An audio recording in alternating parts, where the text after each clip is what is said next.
अच्छा, अब मुझे बताइए कि बात चली कि नीतीश जी आपके नेता, आपके पार्टी के नेता कन्वीनर बनने जा रहे हैं। हमने संजय राउत से बात की, उन्होंने कहा लगभग सब में सहमति बन गई है, ये अनाउंसमेंट बस 2-3 दिन में हो जाएगी। मैं 10 दिन पुरानी बात कर रही हूँ। जी, इस अनाउंसमेंट का क्या हुआ? एक तो मैं बरखा जी बहुत विनम्र भाव से आपसे कहना चाहता हूँ, और आप इतनी सीनियर है, मैं आप मेरे से एग्री भी करेंगे। नीतीश कुमार जी 48-49 साल से भारतीय राजनीति में हैं। वो जी, जयप्रकाश जी के आंदोलन में 19 महीने जेल में रहे हैं।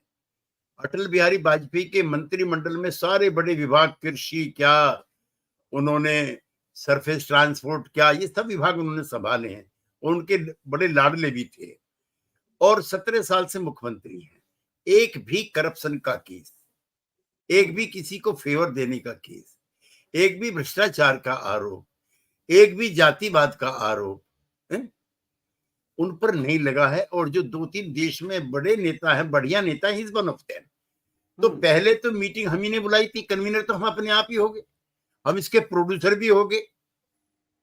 ये बीच में इस तरह के मैसेज दिए गए थे कि भी आप ही कन्वीन कीजिए, नाम हाँ, लेना वो उचित नहीं लगता है। अब ये एक साल, अब तो कन्वीनर बनने का कोई मतलब भी नहीं है। 15-20 दिन के बाद मीटिंग बुलाई जाएगी, खड़गे जी कह रहे बुलाएंगे, उसी बीच में बजट सेशन आ जाएगा, एंड होपफुली आप जानती हैं उसके बाद चुनाव की घोषणा हो जाएगी, तो कन्वीनर की कोई जरूरत नहीं है। तो उसको लेकर के भी हमारी व्यग्रता थी, अब नहीं है। अब वो क्यों? कन्वीनर किसी को बनाए ना बनाए, आपको कन्वीनर का रोल क्या बचा है? कन्वीनर तो माफ करना 1 साल पहले बनना चाहिए था। जो तो कमेटी बनाते राज्यों में, जो जिलों में कमेटी बनती, जो बूथ पे कमेटी बनती, मैनिफेस्टो कमेटी बनती, तालमेल की कमेटी बनती, प्रचार प्रसार की कमेटी बनती, जो बीजेपी कर रही है, तो वो समय तो हमने गवा दिया। और अफसोस ये मतलब है कि जब यू आर सेइंग कि अब रिडंडेंट हो चुका है, आप बनाए ना बनाए कोई फर्क नहीं पड़ता। नहीं, दूसरा ये है बरखा जी, हम्म। मुंबई मीटिंग में तय हो गया था कोई एक चेहरा नहीं होगा।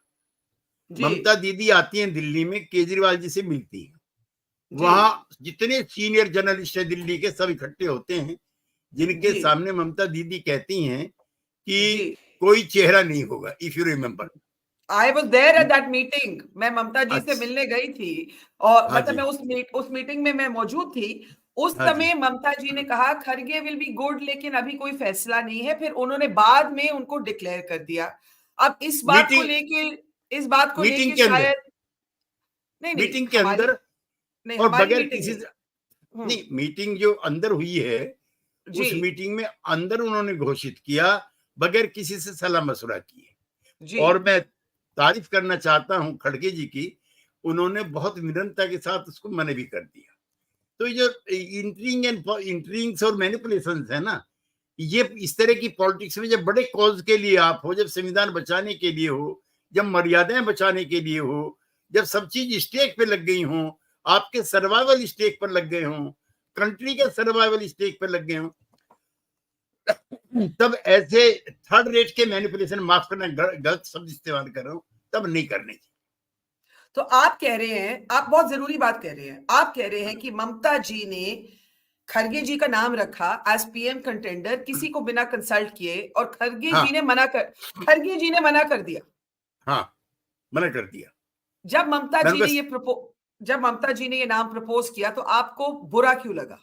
नहीं, हमें बुरा नहीं लगा, हम तो फिर बना दीजिए आप उनको। जब ये मुंबई में एक फैसला सर्वसम्मति से हो गया, तो एक जी, घटक दल उसको वायलेट क्यों करेगा भाई? कुछ मान मर्यादाएं होती हैं, और हमें बिल्कुल बुरा नहीं लगा। अगर सर्वसम्मति से आज ही उनका नाम तय होता है, हमें कोई दिक्कत नहीं है। लेकिन जब मुंबई में आपने तय कर दिया कि किसी को एक चेहरा नहीं होगा, और कितने बड़े बड़े नाम है, शरद पवार हैं, ममता दीदी खुद हैं, नीतीश कुमार हैं, फारूक अब्दुल्ला है, अखिलेश यादव है, कौन नहीं है, अरविंद केजरीवाल जी हैं, तो सब लोग बैठ आपको के तय करेंगे। आपको आपको क्यों लगता है ममता जी और केजरीवाल जी ने ये क्यों नाम प्रपोज किया फिर? नहीं, ये तो वही बेहतर बता सकते हैं, उनको भी एक दिन बुला के आप पूछ लीजिए कि उन्होंने जो नहीं, वहां वहां का। मैं इसलिए पूछ रही हूँ क्योंकि माना जाता है कि नीतीश कुमार जी ये एक उम्मीद लेके बैठे थे कि प्राइम मिनिस्टीरियल कंटेंडर उनको बनाया जाएगा और जब खरगे जी का नाम आया तो राहुल गांधी को फोन करना पड़ा नीतीश जी को उनको मनाने के लिए, वो रूठे हुए थे। इसके बारे में आप क्या कहेंगे? मैं तो बरखा जी बहुत बिटर नहीं होना चाहता, लेकिन प्रधानमंत्री का कैंडिडेट ऐसा हो जिसके घर कम से कम ईडी ना जाए, डिस्प्रपोर्शनेट एसेट्स ना हो, उसके इनकम टैक्स वाले ना पहुंच जाए, एक पीएमएलए कोई चला वो ना पहुंच जाए, एक कोई किसकी बात खैरा कर रहे हैं चला। आप मैं खरगे किसी जी की की बात नहीं, बात कर आप नहीं खरगे मैं जी की किस बात कर रहे हैं? ना मैं नीतीश कुमार जी की सफाई में कह रहा हूँ, उनके जी। पक्ष में कह रहा हूँ। वो एक अच्छा नाम है, और भी अच्छे नाम है। और देखो, सब पार्टी के नेता को पर मैं केसी त्यागी जी, सॉरी सॉरी, मैं आपको इतने सालों से जानती हूँ, एक प्रॉब्लम है, नीतीश जी के घर ईडी नहीं पहुंची, लेकिन उनके जो पार्टनर्स हैं उनके घर तो पहुंची। ईडी चार्जशीट में आज ही राबड़ी देवी और बेटियों का नाम आया है, राइट? सरकार तो आप लोग नहीं, खुद ही चलाते हैं। हम तो अटल जी के साथ भी काम कर चुके हैं, मोदी जी के साथ भी काम कर चुके हैं, और पुरानी पार्टी हमारी थी जनता दल, जिसके पार्टनर माननीय लालू यादव जी भी थे। तो हम तो खाली नीतीश जी के पक्ष में बता रहे हैं कि उनके बनाए जाने पर किसी का कोई एम्बेरसमेंट नहीं होता, इतना पर ना हम किसी के मतलब खिलाफ। यू आर सेइंग अगर नीतीश जी को प्राइम मिनिस्टरियल कंटेंडर डिक्लेयर कर देते तो इससे किसी को कंट्रोवर्सी नहीं होती किसी भी हाँ, तरह की। बस उतना इतना उतना आप ही। कह रहे हैं? और वो अकेले नहीं है, और भी हम्म। कई नेता इंडियन पॉलिटिक्स में ऐसे हैं जो इन सब चीजों से दूर हैं।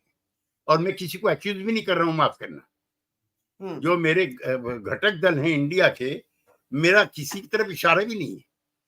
मैं लेकिन ये भी लेकिन मानता हूं, नहीं नहीं जी। मरकज, मैं ये भी मानता हूं, ये जो कार्रवाइयां हो रही हैं, ये विपक्ष को बदनाम करने के लिए हो रही हैं। अंग्रेजी में कहावत है, which you are more expert than me, give bad name to the enemy and then kill him. ये वो भी हो रहा है। लेकिन त्यागी जी, लालू जी तो कन्विक्टेड है ना करप्शन केस में, आपके पार्टनर है बिहार में। मैं नीतीश जी की बात आपकी मानती हूँ, लेकिन आप जिनके साथ सरकार चला रहे हैं वो तो करप्शन केस में कन्विक्टेड है। तो नहीं, तो ये वो कन्वीनर के कैंडिडेट भी नहीं है, वो प्राइम मिनिस्टर के कैंडिडेट भी नहीं है। कौन? लालू जी? हाँ, तो आपका कहना है कि Nitish ji was the most suitable candidate for prime ministership one of the contender? Most suitable, one of the जी। Most suitable. So Nitish Kumar is one of the most. क्या ये वॉज कहेंगे कि इज कहेंगे? ये मामला खत्म हो चुका है कि ये अभी भी ओपन है? ये बताइए। देखिए, 272 का मैजिक नंबर हम पार करेंगे, if the God and Allah will be merciful to us. और सर, उसके बाद हम एक तरफ आप सैड हैं, दूसरी तरफ आप उम्मीद लेके बैठे हैं, ये कैसे दोनों चीजें मुमकिन? नहीं, मैं तो इसकी इफेक्टिवनेस हो, बढ़िया तरीके से तालमेल करके काम चले, उसके लिए दुखी हूँ। मैं नंबर जी। को लेकर दुखी नहीं हूँ। जी। आप मुझे क्या एक ये नहीं बात। मानती, जी जिस बताइए। तरह की बीजेपी की तैयारियां हो रही हैं, मैं खुद देखता हूँ अपने चारों तरफ, जी। क्या हमारी तैयारियां उसको कम्बैट करने के लिए काफी हैं? No. I am glad you are being honest. ये आपने बहुत बड़ी बात बोली है। आपने कहा है हमारी तैयारियां एज ऑफ टुडे बीजेपी को कॉम्बैट करने के लिए काफी नहीं है। और खतरा कितना बड़ा है? गलती किसकी है? मैं हम सब लोगों की है, लेकिन नीतीश कुमार की सबसे कम है। क्यों?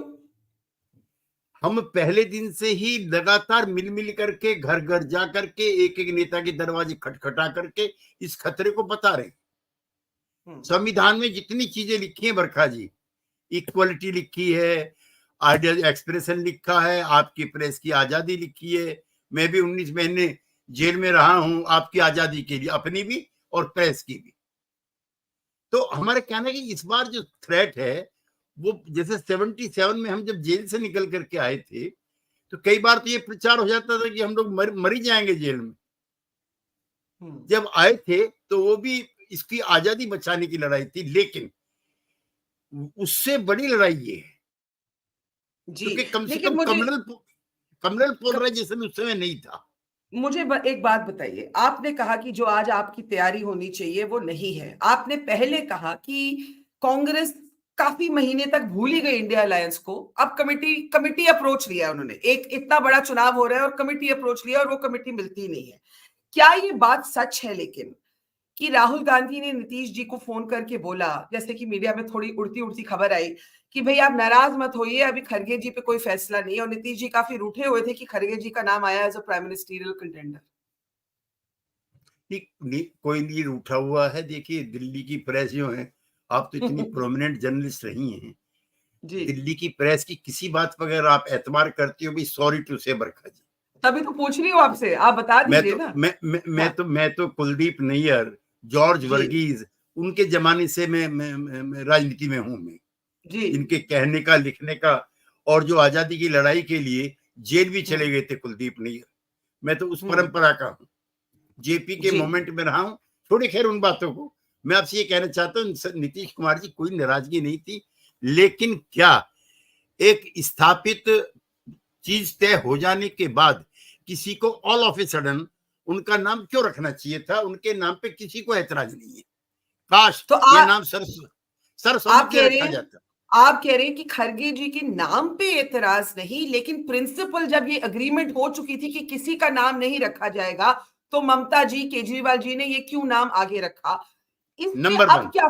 Number 1, number 2? Number two number two हाँ, कि उनको उनको भी अपना नाम वापस लेना पड़ा। इतने बड़े नेता का एम्बेरसमेंट नहीं हुआ। ये कोई बच्चों का खेल है क्या, या राजनीति है देश को अदलने बदलने की?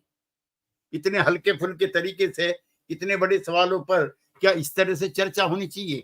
भाई माफ करना, मैं तो Chaudhary Charan Singh, Devilal, Karpoori Thakur, VP Singh, H N Bahuguna, इन सबके साथ पार्टी का पदाधिकारी, जॉर्ज फर्नांडीज, अटल बिहारी वाजपेयी, इवन मुरारजी भाई, इन सबके साथ मुझे काम करने का मौका मिला। माफ करना भी, इस तरह के हल्के फुल्के नाम प्रधानमंत्री पद के लिए, वो हल्के फुल्के नहीं है, हल्के फुल्के तरीके से। 1 मिनट। खरगे जी हल्के-फुल्के हैं, आप ये बोल रहे हैं? ना ना, नहीं फिर नहीं क्या? नहीं, फिर? जो प्रक्रिया अपनाएगी वो हल्के फुल्के तरीके से, तो लाइटली। हल्का, अच्छा, जो मेथड था, जो जो या तरीका था, या वो या या हल्का-फुल्का था। एक या हल्के-फुल्के तरीके से खरगे जी का नाम आगे रखा गया, हालाँकि ये फैसला हो चुका था पहले मुंबई में हाँ कि जी, हाँ किसी हाँ का जी, नाम नहीं रखा जाएगा, हाँ जी, एतराज़ उस बात से है। हाँ आपने जी, हाँ। साइमल्टेनियसली ये कहा कि Nitish ji is one of the most suitable contenders for prime ministership.